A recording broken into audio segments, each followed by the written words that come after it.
होता नहीं ना ये कौन सा 2-3 दिया है फिर 21 लिख दिया मुझे तो इधर आ रहा है ना शायद ले दोनों ले लूँगा मैं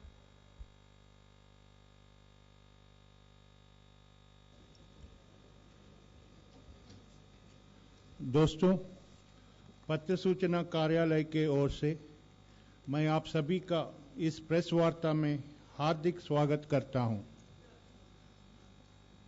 It's my privilege and honor to introduce the Minister of State Independent Charge for Commerce, Industry, Finance and Corporate Affairs, Srimati Nirmala Sitharaman ji. I extend a warm welcome to you, ma'am. I also welcome Commerce Secretary Shri Rajiv Kher. Today's press conference will begin with a short film. Thereafter, the Commerce Secretary will make his opening remarks, after which the Honorable Minister will make introductory remarks. Then the forum is open for questions and answers. As usual, my dear friends, please ask the questions one by one. And before asking, please state your name and your organization. I also request you to kindly switch off your mobiles or keep them on silent mode. Now the film will start. Please roll it out. Switch off the lights, please.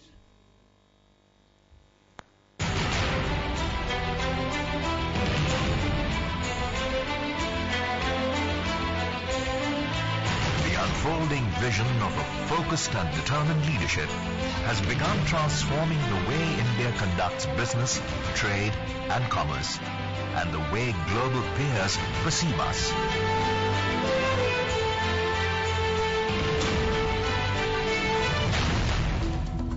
On the 16th of May, India's 600 million voters delivered a historic and decisive mandate for change. The new government, led by Prime Minister Shri Narendra Modi, took over. Decisiveness, dynamism, simplicity, transparency, and speed in execution became the cornerstones of governance. Over the past days, we have successfully begun bringing down barriers between our citizens and opportunities. We are working to ensure ease of doing cross-border trade. India's exports registered a growth of 14.23% in rupee terms between April to July this year compared to the same period last year. We aspire for excellence in our products and services and aim at zero defect and become a net exporter of goods. Engineering, pharmaceuticals, automobiles and textiles have been the front runners leading the charge. There is a focus on diversification of services exports with emphasis on tourism, healthcare and professional services. Exports from the defense sector will receive a boost through the modified FDI policy. SEZ operations in both manufacturing and services are being optimized. All processes are being digitized for improved efficiency. Matters relating to MAT, DDT, tax holidays, service tax, dual use of infrastructure, and simplifying customs procedures have been prioritized for action. SEZs are the future of planned development, offering multiple opportunities for growth and employment. Sector-specific branding campaigns are being planned in pharmaceuticals, plantation commodities, engineering and services in which India has historical strengths. The Department of Commerce is taking measures to ensure that all states work cohesively. New initiatives to enhance exports are being received with much enthusiasm by the states.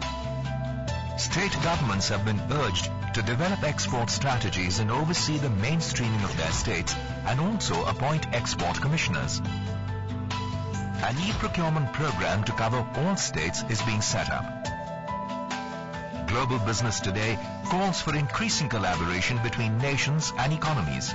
India is forging stronger relationships with our immediate neighbors by underscoring the importance of utilizing FTAs and pursuing preferential trade agreements with Latin America, Africa and the CIS region to broad-based trading operations. Special emphasis is being laid on trade with South Asian countries. In order to directly help farmers of plantation crops, the government has developed an insurance-based scheme for price assurance for tea, coffee, rubber and spices. A saffron production and export development agency is being set up and will have its headquarters in Jammu and Kashmir. All commodity boards are being reorganized to become dynamic and citizen-centric. The Indian Institute of Packaging is being transformed into a global center of excellence. Several measures are being taken to augment the production and export of tea. Our government is very keen to deepen India's engagement with the world, but only on terms that do not in any way compromise our commitment to our own citizens. It is important for developing countries to be able to guarantee some minimum returns to their poor farmers so that they are able to produce enough for themselves and for domestic food security. Our pro-farmer stand at WTO is aimed at ensuring food security for large sections of our population and working towards a permanent solution to the issue of public stock holding of food. Our stand has found resonance amongst the poor and developing countries and is helping forge new global partnerships. Decisive, dynamic, transparent, determined and responsible. These first days have offered but a glimpse of the transformation ahead. The soon-to-be-announced foreign trade policy aims at long-term stability of the policy framework. The Department of Commerce commits itself to finding new ways of catalyzing trade and economic activity between India and the world and ushering in a new era of prosperity. The Department of Commerce, ushering in a new future.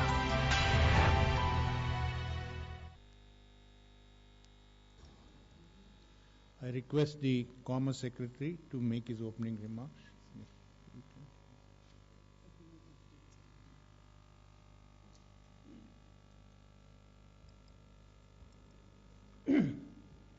Honorable Commerce and Industry Minister, friends from the media, colleagues, let me first welcome Honorable Minister and friends from media for this press interaction, where we propose to give you a very brief sense of whatever little achievements we have been able to showcase within the last 3 months, but more importantly, what we propose to do over the next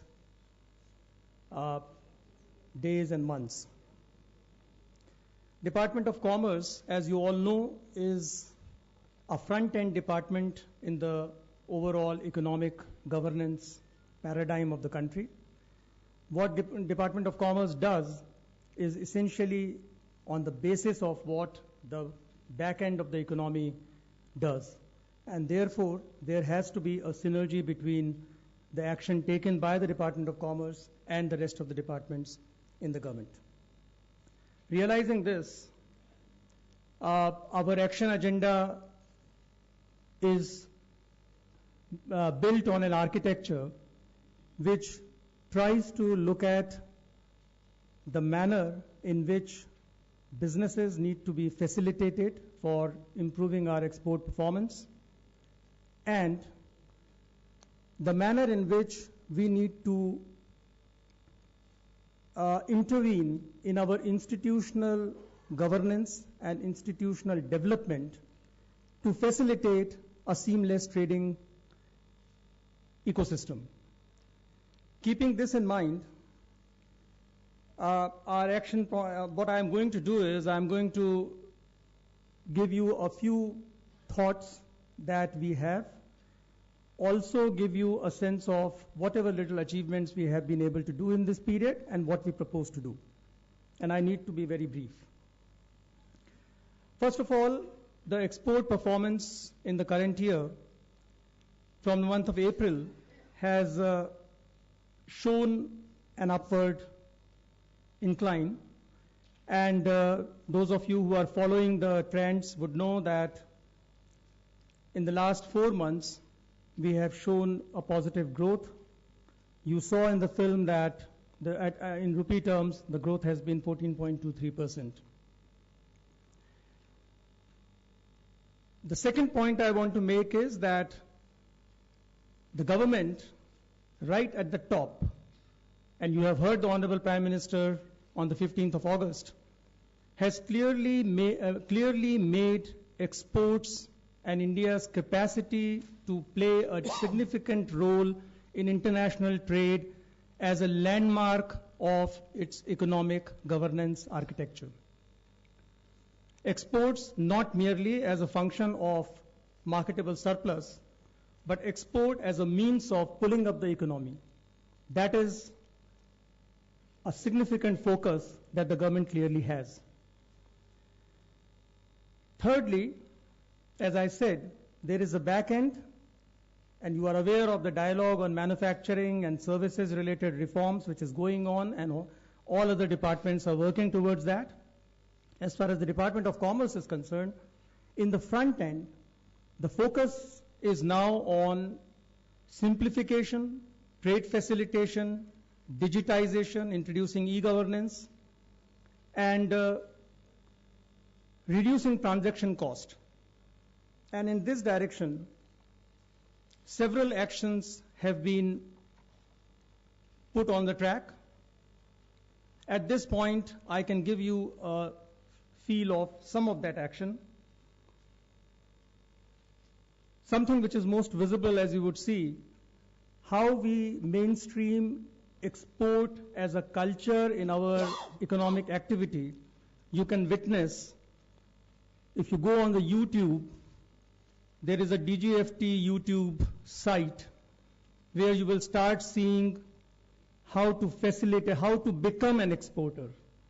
And what we propose to do is to come up with a series of short films, educative films, basically intended to facilitate your capacity of not just becoming an exporter, but of meeting various challenges while being an exporter. And I think that is going to play, this will of course go on being improved, but right now it is right there and it is being further refurbished. The ease of doing business is an important area, and lately we have read various assessments which have been done. Ease of doing business, the manner in which World Bank evaluates, includes documents, the time taken in a transaction, and the cost of a transaction. We have looked at it, we have dissected the whole thing. We have clearly seen that the manner in which this has been done is not in line with reality. So we have written to the World Bank to put its assessment into the realistic perspective, both in terms of assessment of costs required and in terms of the documentation required. We are further working on reducing the numbers of papers which an exporter or an importer would require if he wants to trade in India. A big change is being proposed in the context of digitizing the manner in which basic services and exports are offered. Those of you who have looked at SEZs and the various DGFT functions know that applications can be made, particularly in the context of DGFT, applications can be made online and they are processed online. Now what is missing is the connect between the customs system and the DGFT's system. And what we are working towards is now to put this together. Once this is done, it will be a very significant move. On the SEZ side, we have taken measures recently of introducing online applications. We are launching by the end of October a module which will connect which will provide this online application facility for all things done in SEZs. A pilot module on digitization and online processing of works related to SEZ developers and units will be launched in Santa Cruz Export Promotion Zone in Mumbai in some time in October. And then on the basis of the feedback, it will be expanded. So these were broad glimpses of and there are many more. I don't want to take more time. There are many more such initiatives which have been taken for simplifying the governance relating to exports. Having said that, let me now touch upon some of the major areas where we have done some work and we propose to do much more. First of all, when you look at your international trade basket, we all know that we are a trade deficit country. Much of the imports that happen are imports which are of necessary character, for example, petroleum and the like. And of course, there will be a reduction over time once we shift our focus, as we have done already, on other means of energy. But there are several other product areas where import needs to be appraised, and a culture of trying and seeing how we can encourage industry to manufacture those products, and where required, reduce our dependence on imports. In order to do that, there is an institutional mechanism which has been put in place in the Department of Commerce for a periodic, regular import appraisal, and in consultation with the relevant departments to take policy measures to try and help the trade deficit not to go beyond the manageable limit. The new foreign trade policy would hopefully come soon. We are in the process of consultations. I don't want to preempt at this point by telling you what will be contained in that foreign trade policy, but I would like to give you a sense of the fact that this foreign trade policy would be different from the previous foreign trade policies in the sense that it will offer a long-term, stable, sustainable environment with a clear recognition that foreign trade policy needs to give a direction to the economy and should be facilitative in improving our manufacturing and services capacities. And that is what the foreign trade policy would do. I will refrain from saying more than this at this point in time. SEZs, as you have already seen in the films, is a very significant instrument of the foreign trade policy. In the last couple of years, SEZs went into some stagnation, and for reasons best known. Therefore, the government is extremely sincere and determined to deal with the obstacles which have come up. They are in the nature of taxation policies, they are in the nature of the dual use of infrastructure made in the processing and non-processing areas, and they relate to many other aspects. We are in deep consultation with the relevant departments to try and see that soon we are able to show that we mean business as far as SEZs are concerned and give clear indications of the incentives that the government wants to give for SEZ development. Services exports is an extremely important area which in India has largely been reflected by the grand performance of the information technology services area.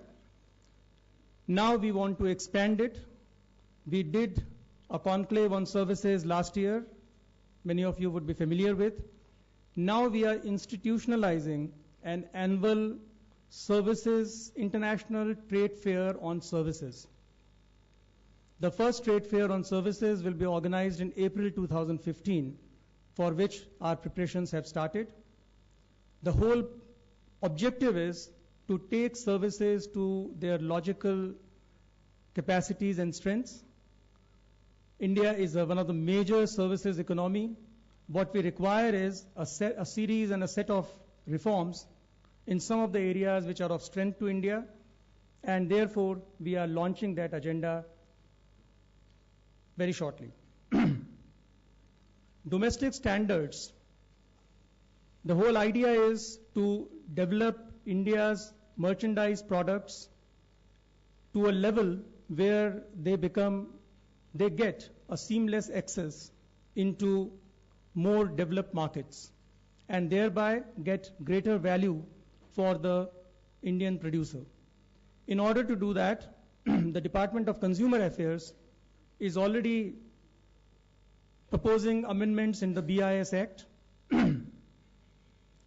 We are very closely operating with the Department of Consumer Affairs and trying to anchor these changes which are necessary in our architecture on technical regulations. Project Exports has come to acquire a very important position as an instrument of improving our export capacities of both merchandise and services. They have shown quite impressive growth, but because of the constraints on the available resources, we have not been able to harness the potential. We are now expanding these resources, and thereby we will give impetus to the manner in which project exports take place. We are conscious of the global engagements that India is involved in. On the WTO, you are all aware, so I don't want to take more time. We know that putting together an architecture of trade agreements, preferences, and a deeper, a more involved bilateral interaction with countries helps in creating an environment for better exports. In the context of our performance in various geographies, we have clearly identified Latin America, Africa, West Asia, Middle East, Southeast Asia, and CIS as potential areas to see how preferential trade agreements can be made with them, and particularly focus on markets in China and Japan.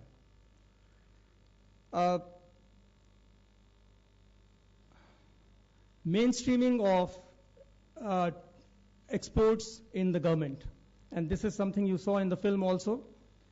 The states are where the trading actually initiates, and involving the states is relevant and necessary both for the purposes of improving the substantive part of export as well as to facilitate trade. And therefore, we are, in order to mainstream these state governments, we have requested every state, and we have worked towards that, for them to make export strategies. They are appointing export commissioners in each state on our request. And these export strategies and the institutional mechanisms will not simply look at the need for increasing exports, but all problems which arise in the states will have to be internalized in these strategies with a view to deal with those obstacles in the way of exports. A similar treatment is being given here to the various departments because there are, as far as exports are concerned, there is a need for institutionalizing mechanisms in various relevant departments, and therefore we are now, all departments which have a role to play in exports will have officers at the levels of joint secretaries who will be dedicated for the work of international trade. In South Asia, in Iran, our focus has been for some time, and now it is being intensified. We are looking at a seamless South Asia. And towards that direction, we are working, both in terms of the need for institutional arrangements and in terms of the physical interventions. I think this is all that I want to say. The focus is an effort to take a comprehensive and a composite approach to international trade, so thereby we can build a sustainable long-term institutional process. Thank you. Thank you, sir. I now request the Honorable Minister to make her introductory remarks.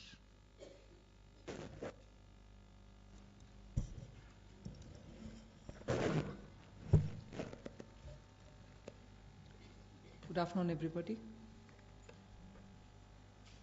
I'm more inclined to say probably I'll take questions than also make an introductory remark.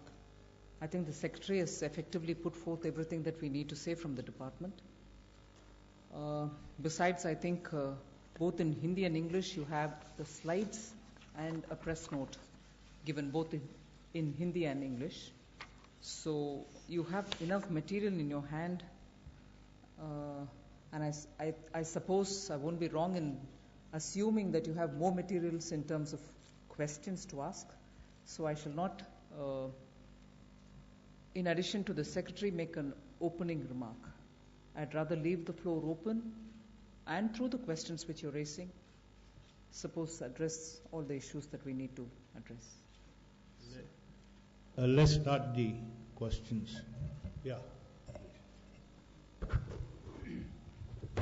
Your Excellency, good afternoon. My name is Alexander. I am a bureau chief of Russian news agency TASS. Earlier, you know that Russia imposed ban on some products from US, European Union and some other countries. Do you see any perspectives in this sense for India, and do you have any actions plan for Indian exporters to go into Russian market? Thank you very much. Interesting. I start with the question from you. Good, you're welcome. Well, we'll be interested in trading with Russia, but I would certainly not put it in the context of the issues that you've raised as forming the context for us to start looking at a market in Russia. The political reality of whatever is developing there is not the context in which I would like to talk about trade with Russia. Russia has been Russia in the form of Russia, and earlier as Soviet Union. We've had trade relations, and it is a historic, relation. So, as it is, yes, we will be keen on looking at market, greater access to market in Russia, specifically for some goods and more specifically on others also.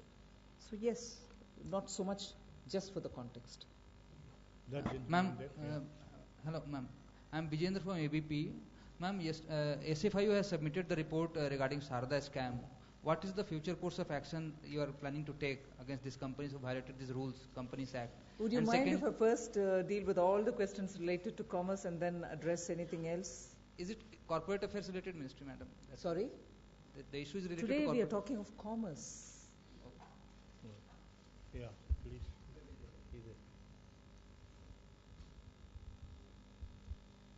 मैं Lakshman CNBC आवाज से जैसा कि प्रधानमंत्री ने 15 अगस्त को कहा भी था कि एक्सपोर्ट को बढ़ावा देने की जरूरत है, कई सारे पहलू पर उन्होंने ध्यान दिया, तो जो फॉरेन ट्रेड पॉलिसी आने वाली है वो कब तक हम लॉन्च लाएंगे और उसमें क्या फोकस होगा पिछले फॉरेन ट्रेड पॉलिसी के तुलना में देखें तो?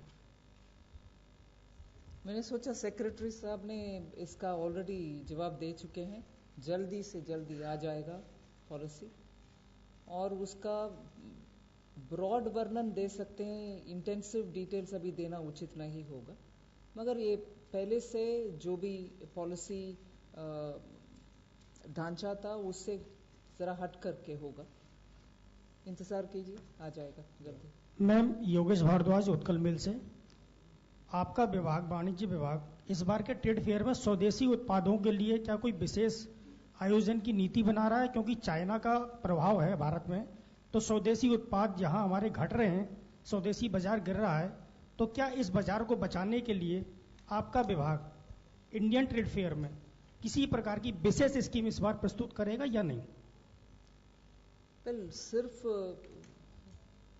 एग्जीबिशन वगैरह के लिए नहीं है, मगर मैन्युफैक्चरिंग सेक्टर को प्रोत्साहन देने के लिए बहुत स्टेप्स ले रहे हैं।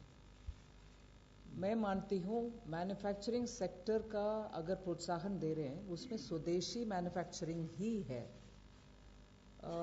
और चाइना जैसे देशों से बातचीत करने के समय हम ये भी बात कर रहे हैं कि सिर्फ उधर से एक्सपोर्ट ना करें, इधर भी आकर के प्रोडक्शन यूनिट्स इधर लगाएं, जिससे हमारी रोजगारी भी बढ़ेगी। इसीलिए जितने भी मैन्युफैक्चरिंग का प्रोत्साहन हो रही है वो सब स्वदेशी का ही हो रही है। Ma'am, I'm Stacy from Hong Kong Phoenix TV. And because we see Xi Jinping is coming, and China wants to have the industrial park in India, and what are the advantages that India can provide for Chinese company to invest here and to earn the profits here? What are the advantages that India can provide, like the population dividends, or what kind Yeah, of... absolutely. You said you're from Taiwan? You should certainly know about the way in which trained and skilled manpower can do to a production or an industrial park. India is rich with good manpower, well-trained manpower. We think particularly in activities where large-scale, technology-driven but labor-intensive production units have to be set in. No other better place can be found in the globe today than in India. So when the Chinese investments are being drawn, because you specifically refer to China, I'm referring to that, but any investment being drawn into India is on the merits of such strengths that India has, that we are one of those well-endowed economies in terms of soft skills, in terms of better environment for finding affordable labor, and with the intention of this current government being to emphasize on improving manufacturing sector, you can't be better anywhere else in the world. And that is one of the reasons we are inviting investment into India from all over the globe, particularly with China, because we've been there at least twice within the last 3 months. From the Wall Street Journal.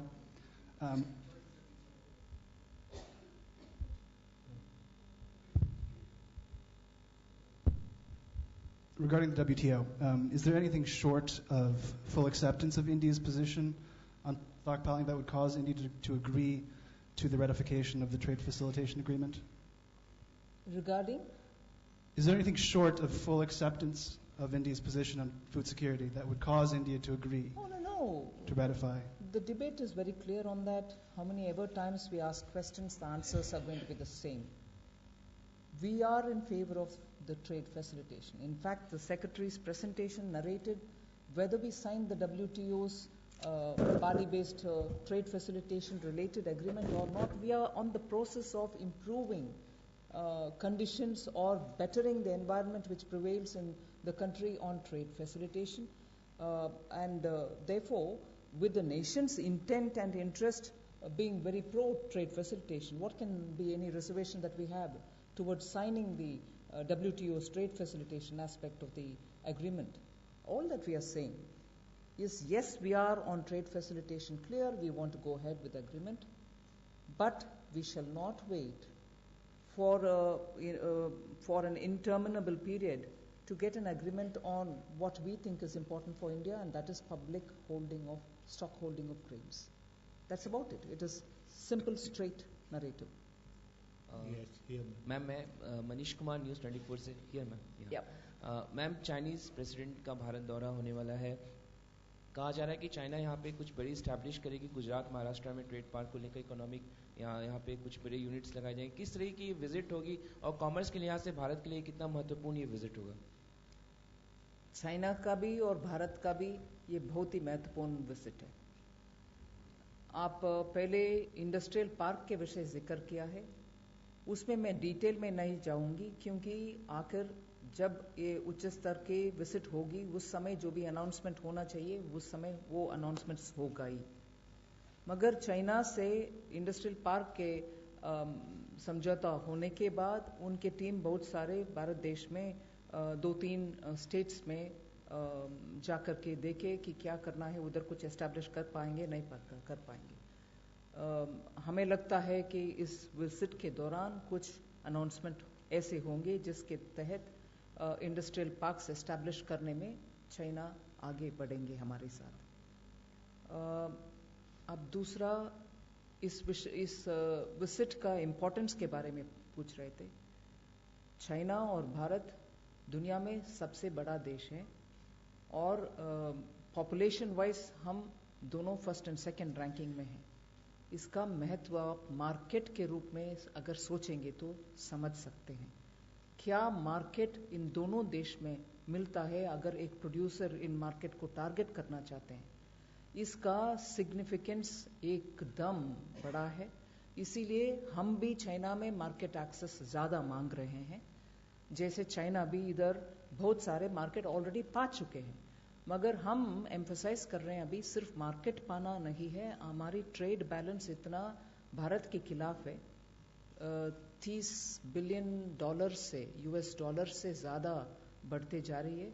हम इसीलिए China से request कर रहे हैं कि आप भारत देश में आकर के उत्पादन निर्माण करना इधर ही करिए, उधर से करके इधर बेचना हमें फेवरेबल नहीं लग रहा है। ऊपर से इधर इन्वेस्ट करने में आपको भारत देश की रोजगारी बढ़ाने के लिए हमें मौका मिल पाएगा। इसीलिए हम मानते हैं कि इस विजिट के दौरान भारत में इन्वेस्टमेंट के लिए और भारत में चाइना के ट्रेड बढ़ाने के लिए और हमारे एक्सेस देने के लिए ये अच्छा सा एक मौका होगा। प्रेसिडेंट जी जिनपिंग और हमारे भारत के प्रधानमंत्री दोनों इस विषय में बहुत इंटरेस्टेड हैं। हम मानते हैं इस विजिट के दौरान चाइना और भारत देश के आपस के संबंध जितने भी पिछले 50 साल 60 साल से हैं उसमें एक डायरेक्शनल चेंज आएगा। हम उम्मीद रखते हैं कि आपस पड़ोसी देश होने के बावजूद हम बहुत सारे अपॉर्चुनिटी में आगे बढ़ नहीं पाए अभी तक, और इस विजिट के बाद से हमें लगता है कि बेटर डायरेक्शनल चेंज होगा, जिसके द्वारा दोनों देश के आपस में संबंध अच्छा भी होगी। Please. Hi. I'd like to ask a follow-up question on the WTO issue. Wouldn't you? Yeah, you knew that. In the final hours before the deadline for the signing of the trade facilitation agreement, there were very hectic, almost frantic negotiations in Geneva to try to find some kind of compromise that would be acceptable to India. Of course, at the last minute, no agreement could be reached. Could you say and explain what was on offer, from the other countries to try to sort of meet India's concerns, and why it fell short, and how you think the WTO process can now be revived from here? And as a follow-up, I'd like to ask, you are reaching out to many countries. We know that some countries were irate over what happened in the WTO forum. Are you feeling that this is an issue that is in any way vitiating your possible trade relations with other trading partners, or do you feel that there's actually a wide amount of sympathy for India's position? I don't think anyone is irate. Anyone is irate anymore, even if they were earlier. I think, if anything, today the environment is far more in favor of India. People are able to understand why we took the position that we did take in July. There's a greater sense of understanding and appreciation. I would definitely put on record here that during my recent visit to China, China's trade minister very clearly said that he's able to see where we have come from and what arguments we have placed. So that thought be removed from your mind, that people are irate, people think probably we are going to be isolated. On the contrary, we've had now more people understanding India's position favorably to India. And so that's your second part of the question. The first part, the negotiations will have to continue even now. So I won't even go into saying where we fell short, why they were not able to deal with us better, why they couldn't offer us anything better for us to even then sign the agreement. No, I will not engage in that. Because the first thing is negotiations are hopefully to continue even now. We expect that in September, there will be September or even in October, there would be more meetings of the Agricultural Committee. We will be talking with them from the point of view of India, not now, not just before or the eve of signing the agreement, but well before that. We had given a proposal which is largely being called as the G33 based proposal. But we've given a lot of alternatives. Probably there wasn't enough time for the WTO to sit over these proposals and come back with a response then. That's what I would like to believe. But I certainly hope those proposals and even newer suggestions that India has been offering all be taken on board and WTO engage with us. Members of WTO we are also talking to a lot of them to explain our position. I'm very hopeful I'm very hopeful, let me reiterate for your sake, that the WTO and the members would understand India's position. It is India's position for the sake of India and for many other countries who hold stock, public stock of grains. Many, which I've even mentioned in the clarification session of the Parliament in Rajya Sabha, many countries are doing it. I can list them out for you. So, we hope that the member countries understand the position that India has taken, not just for India, but in the interest of many countries which have public stock holding of food grains. These are issues of sovereign right of a country. We would like WTO to address them, and I'm hopeful.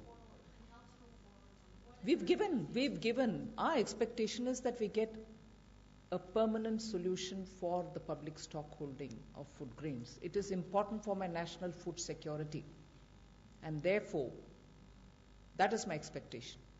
I am in favor of trade facilitation, but my expectation be addressed. Well, I don't want to go on adding. I want the WTO to feel free to talk to us and engage with us to get a solution done.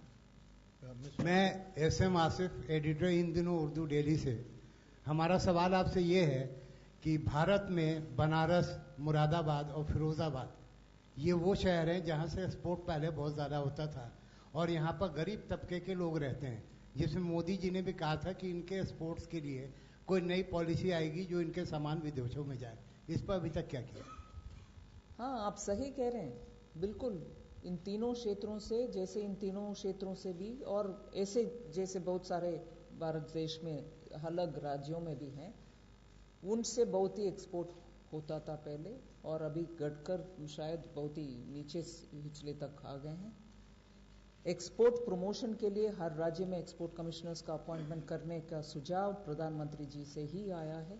हम इसको follow करते रहेंगे और specifically in तीनों क्षेत्रों के ऊपर भी कुछ ऐसे कामकाज और ब्लूप्रिंट निकालेंगे जिससे वो तीन क्षेत्र भी एक्सपोर्ट में आगे बढ़ें, जैसे भारत में बाकी क्षेत्र भी आगे बढ़ना चाहिए.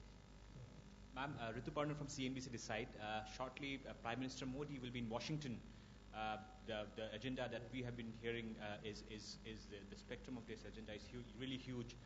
At one point of time, US was our biggest trading partner, but now we are embroiled in several trade disputes. There are issues related to IPR, H-1B visa, etc., etc. So, given the fact that we have been major trading partners and we are strategic partners, what are the deliverables as far as trade and economy is concerned from this visit, which is of course one of the most important visits that Mr. Modi will have? Well, I'm not sure if it is appropriate for me to list all the deliverables right now. You'll have no interest in the visit after that. Well, a lot of issues are being talked about. You're right, US was one of the largest trading partners, but there are no specific reasons with which I will attach as to why trade is falling. The international financial meltdown has upset many countries' trade relationship with several other countries. So I won't attribute specific reasons for any specific decline in trade. Issues of concern for India were also spoken about during the US-India strategic dialogue, which was held in the context of Mr. Kerry's visit, and also when the Trade and Commerce Minister Penny Pritzker was around. Those issues will also be taken up, whether it is totalization issue, whether it is the visa issue, whether it is the Mode 4 labor movement issue. You have many such, and our pharmaceuticals sector would expect greater access to the US market. There are several such issues which will be taken up before the visit and on some of them even during the visit.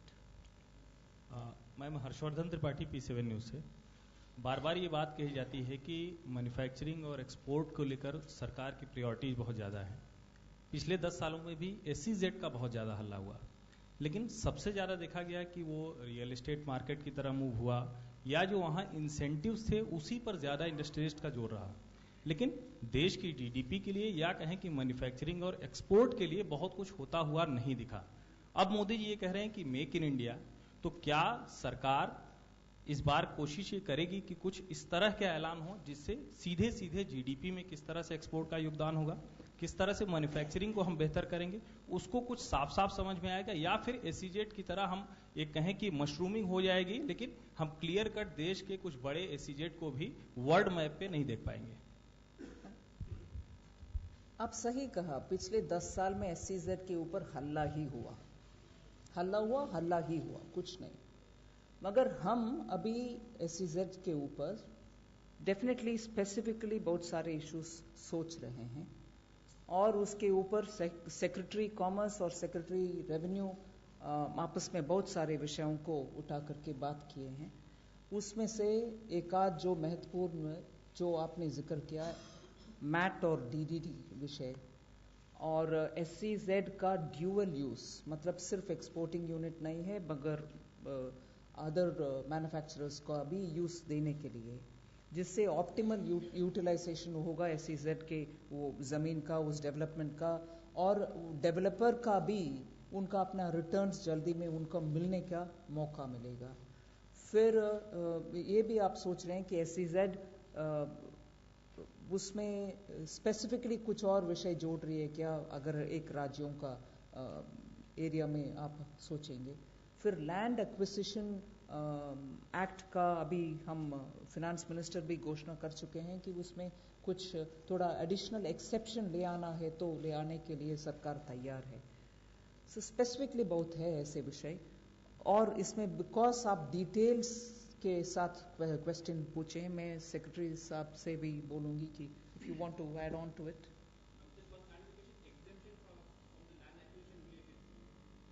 Land acquisition related norms for SEZs? I mean, that's what you meant? No, I'm saying in broad issues related to better exports. SEZ is one of the tools. The other would be land acquisition related issues, not specific to SEZ. We are talking about SEZs which have already got lands. So that's a different one.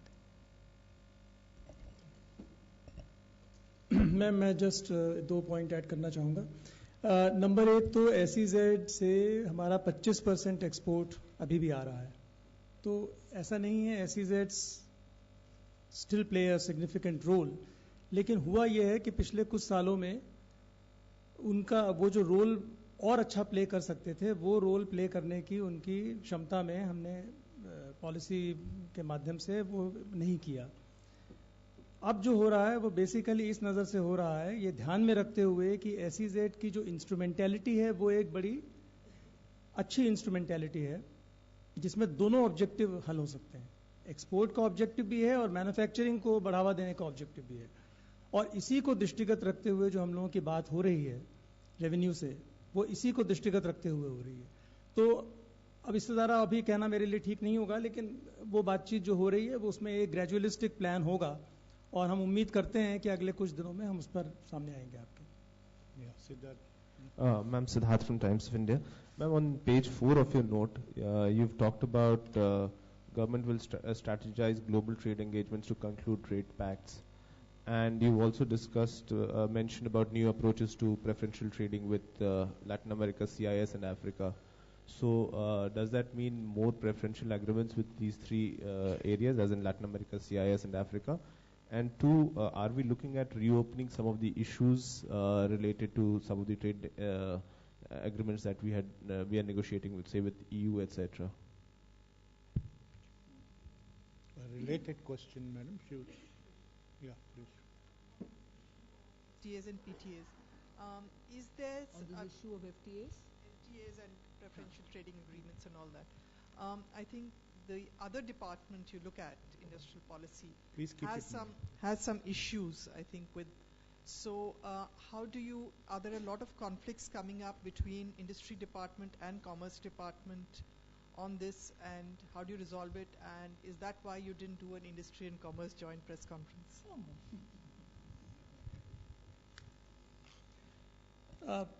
First of all, let me tell you that this is nobody's case that FTAs are inherently, and there is something wrong with the FTAs as an institutional mechanism. The The complaints that we have heard from some elements of industry were that FTAs were adversely impacting some of the manufacturing sectors. We have come out with information in earlier gatherings where we have said that our trading partners of the recent 4 FTAs have utilized the FTAs to the extent of 3% to 28%. As far as our utilization of these FTAs is concerned, we are still collecting the figures, but we are confident that it cannot be more than what the trading partners have done. So this is clearly made out that FTAs per se have not adversely affected manufacturing as it is often made out to be. Yes, some segments of a sector can be adversely affected, but then in any trade relationship that is inherent in it. You will get some, you will give some. Now you spoke about the trade engagements. See, in today's time, if the WTO is not delivering, then your options are that you, in order to find preferential markets, you get into these FTAs. The larger formations like RCEP, we are already part of it. TPP and TTIP, we do not think we can be part at this point in time. You are aware of the reasons. So clearly the choice is, if we want to diversify and if we want to intensify preferential trading to give us greater advantage, we have to look into markets which are relatively less explored. And that is what we are proposing, that Latin America, Africa, CIS, and South Asia, West Asia, these are the markets which we should utilize either through institutional mechanisms such as PTAs and FTAs or through various sector-based cooperation mechanisms. Yeah, please.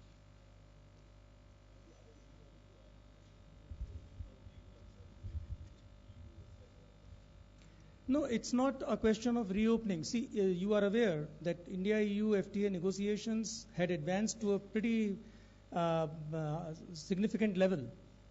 Now, clearly the position hasn't changed. And if this agreement has to conclude, then EU has to consider its position. That's what we have said.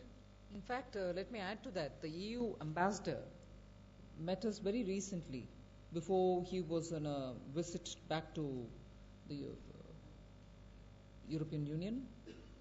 And he had raised this specific issue of would you want to, tie up on the FTA with the EU. And I, in fact, had replied to him saying, nothing stops us from doing it, of course, but let them also come back saying whether they're interested. Because at a time when plurilateral agreements are being signed, transatlantic and trans-Pacific, you find interests of countries being more focused towards these, and we would like to establish whether they are really interested in coming back to us on it. So these are happening, these are talks which are happening in the sense of we are re-establishing interests. So once that is clearly established, we may want to go forward. So it is not as if we are holding back with a sense of reservation. It is more a question of starting, if necessary, all over again. Nima from Business Standard. Just want to understand, after this recent cancellation of foreign secretary level talks between India and Pakistan, where does the trade normalization dialogue stand right now, and what happens to the roadmap where commerce secretaries were supposed to meet within 6 months? Has all those been stalled? If you can give an update, please. Well, at the moment, there's nothing to report on. Hi, ma'am. Siddhant from the Doordarshan News. Ma'am, one question. Is India open for an FTA with China?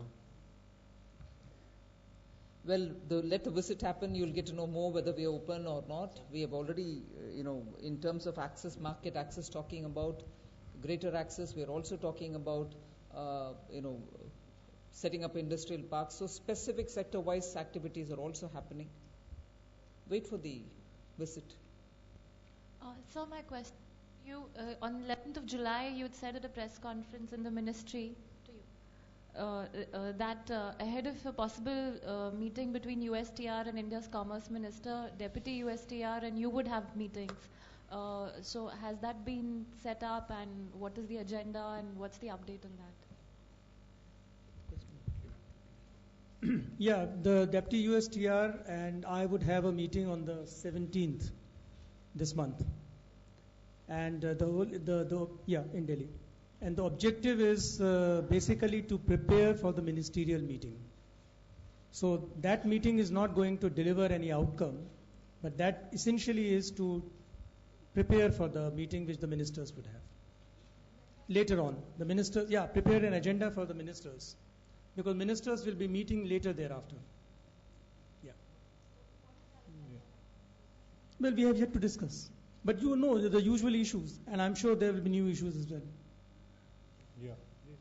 Ma'am आपने gold के ऊपर import duty बढ़ा करके अपने जो import bill है उसको control में कर लिया, सीडी कंट्रोल में आ गया, लेकिन हमने देखा कि स्मगलिंग जो है वो काफ़ी बढ़ा है. तो क्या आप इसी जो भी इंपोर्ट ड्यूटी है इसको आप कंटिन्यू करेंगी, या फिर स्मगलिंग जो है उसको, एक सवाल ये भी कि क्या इंपोर्ट ड्यूटी बढ़ने के कारण स्मगलिंग बढ़ा है, और क्या इंपोर्ट ड्यूटी हाल फिलहाल में आप घटाने का विचार रखती है, क्योंकि अब सीएडी भी कंट्रोल में आ गया है.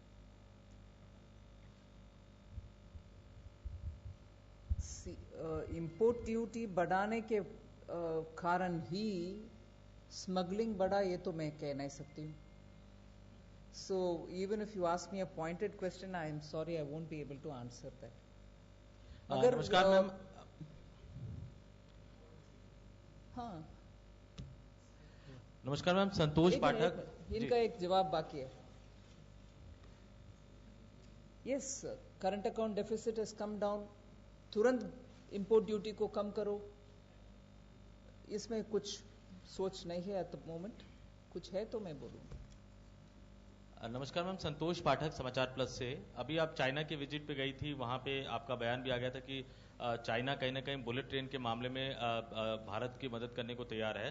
तो क्या किस तरह से बातचीत हुई है और किस तरह से चाइना मदद करने को तैयार है, और अभी चीनी राष्ट्रपति की विजिट पे क्या कुछ ठोस एग्रीमेंट इस मामले में हो सकता है, बुलेट ट्रेन के मामले में?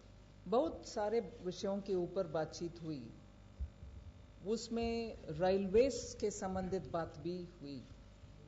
जो बुलेट ट्रेन का पर्टिकुलर रेफरेंस आप कर रहे हैं, रेलवेज संबंधित विषयों में बातचीत हुई.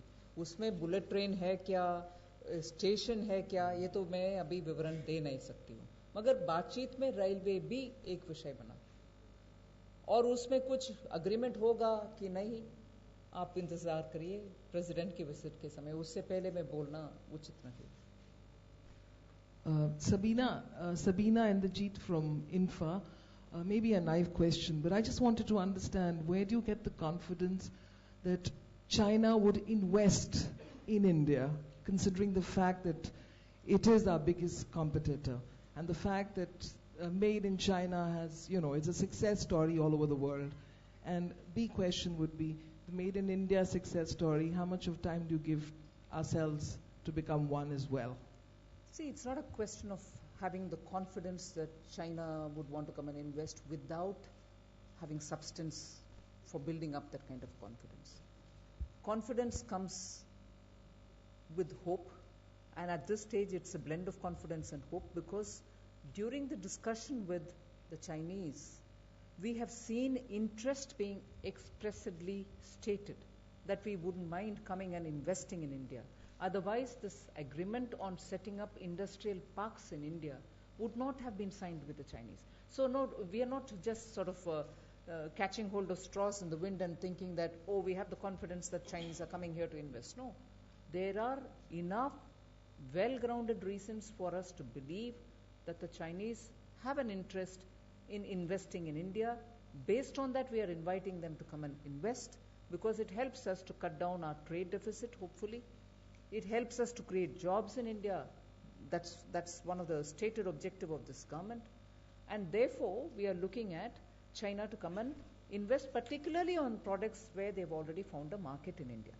As regards Made in China label, I'm not commenting, but I'm interested in Made in India label, and for which we'll do everything to get investments, to invest in innovation, invest in R&D, and ensure that we do enough hand-holding with our manufacturers so that Made in India becomes a brand which all of us can be proud of, and such label will find additional market, in different parts of the country. Already in many sectors, Made in India is a matter of high equity. Leveraging them is also important for us, because you already found that India is branding itself in terms of some sectors, whether it is pharmaceuticals or IT or automotive sectors and so on. And in fact, I would sort of show this little piece which is being given to all of you all. There is a India brand foundation which is looking at how Indian branding can happen. You have people here from that foundation with whom, that is a fairly independent body. They've worked with the CII. Now the ministry is also working together with them. They're doing a lot of work about how to brand Indian, in some sectors, manufacturers, so that, they can take the cost forward. So Made in India is going to be, if not more than Made in China, at least equal and bettering on it. So you'll have a lot of good news on this. Have a look at this one also. Yeah. Ma'am, this is Gautam from eGov magazine. Bangladesh foreign minister is coming with a 18-member delegation to India very soon. Apart from raising the issues of trade and commerce, he is likely to ask for a regular coastal service between India and Bangladesh.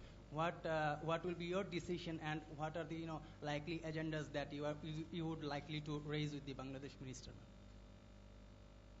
Well, the details I wouldn't want to go into. I'll certainly keep it reserved for the trade minister. But the Prime Minister has very clearly shown indication that the neighborhood relations are of great priority. And relationships are built not just over a cup of tea talking, but also in engaging with trade and other matters with them. So that's exactly what I would like to do with Bangladesh. Hopefully improve on trade relationship with them. You'll get the answers then. Yeah. Ma'am, I have one question related to corporate affairs. As you're aware, the SFIO... You may ask, but I may not be able to answer today. Okay, my job is to ask you the question. The SFIO has given a report to the Corporate Affairs Ministry. How soon will any action be taken, if at all? A related question to this is the fact that... SFIO has given a report to the Corporate Affairs Ministry on what? On the Sarda scam. On the Sarda scam. Sarda scam, all right. And there is a related issue. There are several such chit fund companies that are still operating. Of course, there are several regulations that have been put in place. What further regulatory action are you looking at? And also, a lot of these chit fund companies are operating with political patronage. So what action can your ministry be taking, and what action has been taken so far? I will find a time to call you and give you the answers, but today is commerce, and I'll stick to that. Manoj Kumar from Reuters News Agency. How much you or the Prime Minister Modi is concerned about the wide trade deficit we have with China, and to what extent you think that foreign investment by Chinese companies could meet this deficit? Well, the trade deficit with China is definitely worrying. There's no way in which I can underplay that. And all the effort that the department is taking, and also all the effort with which we are going forward to negotiate with the Chinese as regards greater market access, is done because we want to improve our export performance. And particularly in the context of labor becoming more expensive, and Indian manufacturers therefore probably will have a greater price competitiveness. Again, the demographic dividend that India has as opposed to the demographic contours of China is more in favor of us, because China's population is aging. The Indian dividend that we have in demography is going to help us to take projects over to China. You have a youthful young population which can service in many areas where Chinese don't have enough such young population to attend to them. So these are ways in which we are accessing or trying to access the Chinese market, whereby eventually we hope to have the trade deficit come down. Yeah, please. I'll come back to you. Yeah. Please ask your question. Can you hear me, ma'am? Yeah. You have an ambitious target as far as exports, is concerned. But it's an open secret that many of our trade missions abroad are short-staffed.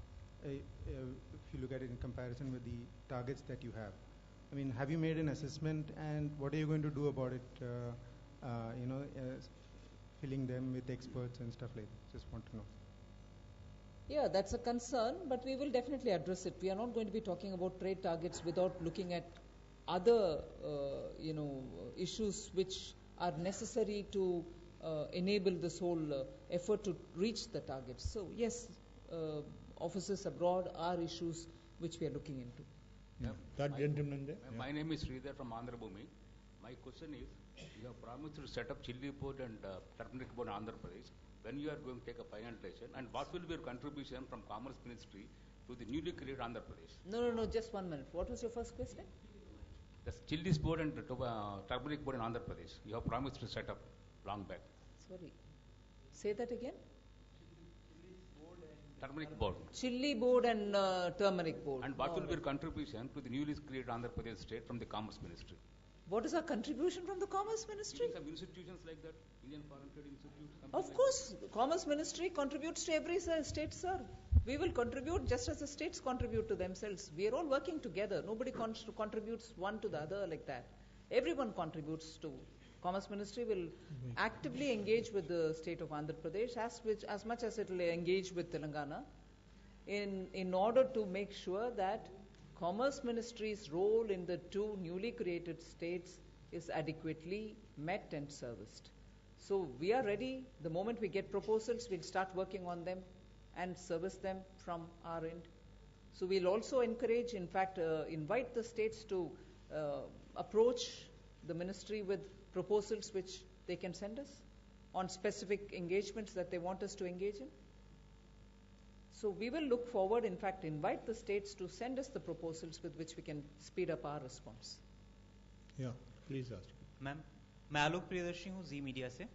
Ma'am, आशंका जताई जा रही है कि essential commodities को लेकर खराब monsoon भी है और फेस्टिव सीजन भी आने वाला है, तो ऐसे में एसेंशियल कमोडिटीज़ और खासतौर से अनियन को लेकर क्या सतर्कता बरती जा रही है मिनिस्ट्री की तरफ से, क्योंकि एक बार फिर MAP $5 से बढ़ाकर फिर कम कर दिया गया था।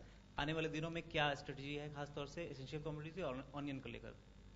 नहीं, एसेंशियल कमोडिटी और ऑनियन को लेकर के सिर्फ अभी नहीं, जब से ये नया सरकार आए हैं आप देख रहे हैं कि हर सप्ताह इसके ऊपर कुछ ना कुछ रिस्पॉन्स आ रही है, जिसके कारण आज प्याज के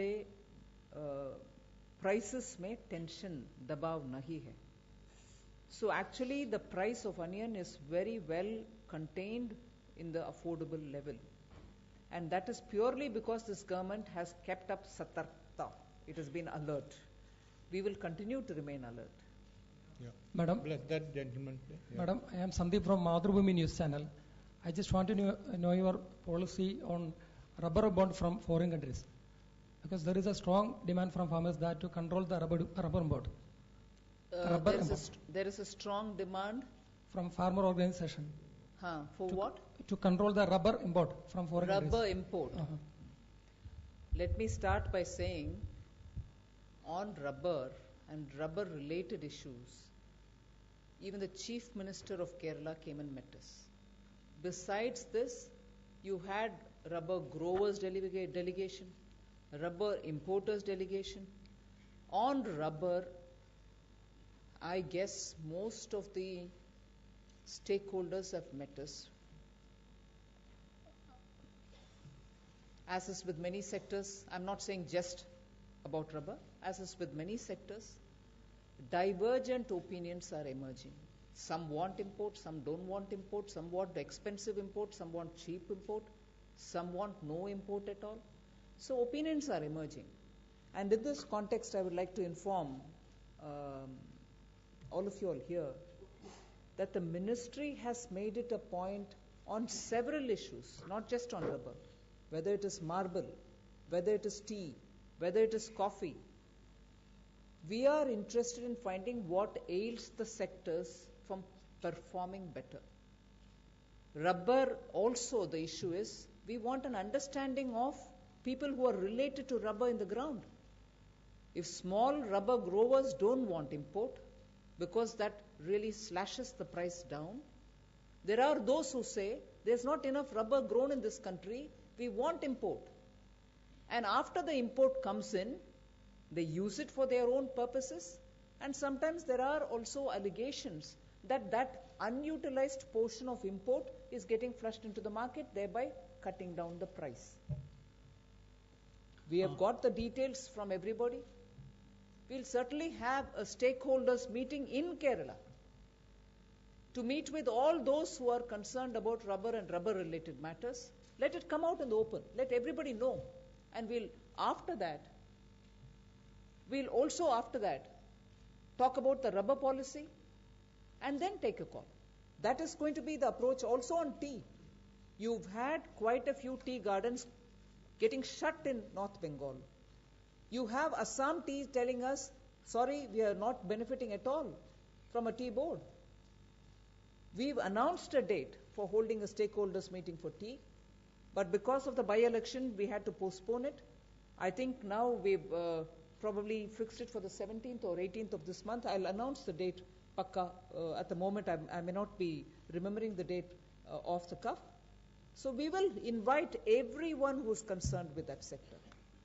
Grower, worker, exporter, trader, people's representatives, MLAs, local corporators, or even members of parliament to be all there to tell us what is ailing that industry. And after which we'll take a call on rubber or tea or coffee. We'll hold it in Karnataka for coffee. A lot of delegations have met me there. Areca nut. So the broad answer, in the excuse of giving an answer to rubber, is on all these matters, on all these commodities, we shall be having stakeholder meeting. We had it for marble very recently. And of course not connected so much with commerce, but because that's also commodity which worries us, opium cultivation. We've had discussions with all the stakeholders. So yes, rubber, we'll have a stakeholders meeting and after that you'll get an answer. Hello ma'am, this is Ashwani, Saffron Media. My question is, how is your ministry is looking into increasing India's food trade, one, and expanding the role of APIDA and MPIDA? Secretary, you want to say fruit trade, or did I hear it as fruit or food? Food trade and role of APIDA.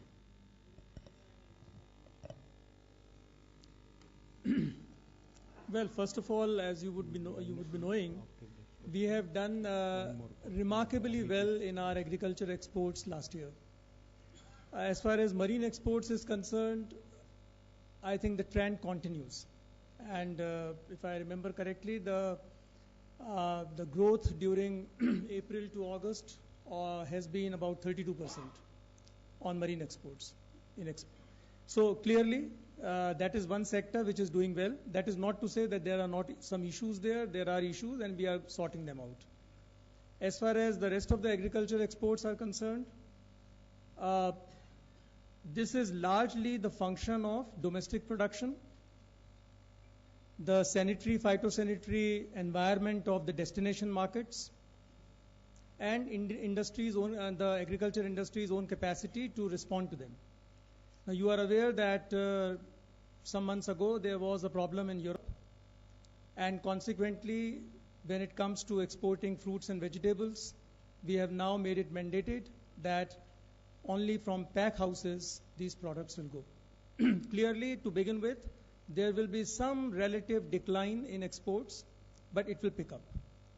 Our focus is to improve the processing environment so that the market realization from superior markets is greater. Yeah, Amity. Ma'am, I'm Amity from Business Line. Ma'am, the proposal to impose anti-dumping duties on solar cells and modules, it was not followed up by notification by the Finance Ministry after the requisite 3 months period. So does it mean that there won't be anti-dumping duties on those products? And if yes, does the matter rest there as far as the Commerce Ministry is concerned? I suppose, yeah. That's the last question. Ma'am, this is Malleshwara from Andhra Jyoti. There is a long pending demand to establish a chilies board in Guntur and turmeric board in Nizamabad. So many MPs have also met you and they have also requested you. So what is your response to it? Was asked even in the previous question, for which I have not given any specific answer. The reason is because I have no specific answer for it. Yeah. Thank you, friends. Thank you. Please join us for the lunch on 4th floor. Thank you, madam.